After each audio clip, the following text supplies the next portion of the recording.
Hello guys! Meron lang akong i-share sa inyo na na-discovery namin na bagong pasyalan sa may Cabanatuan City dito sa Nueva Ecija.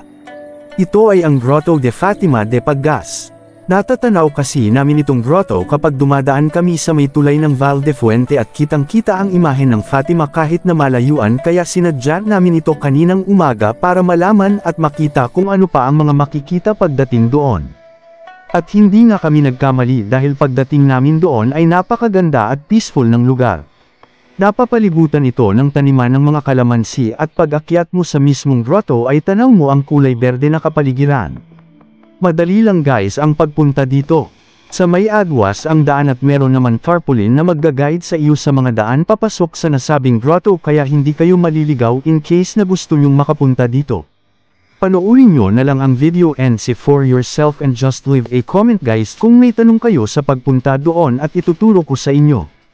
Kinukunan ko nga pala yung daan sana papasok mula sa may kanto kung saan nakalagay ang direksyon, pero hindi pala nag-record ang phone ko.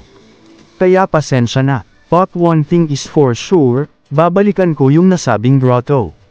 Pwedeng magdala ng baon at pwede kumain sa may bandang ibaba ng grotto kasi may upuan din doon na pwede kang magpahinga sa ibaba. Kaya sa mga tiga Nueva Ecija dyan, halina at pasyalan ng Grotto de Fatima de Paggas.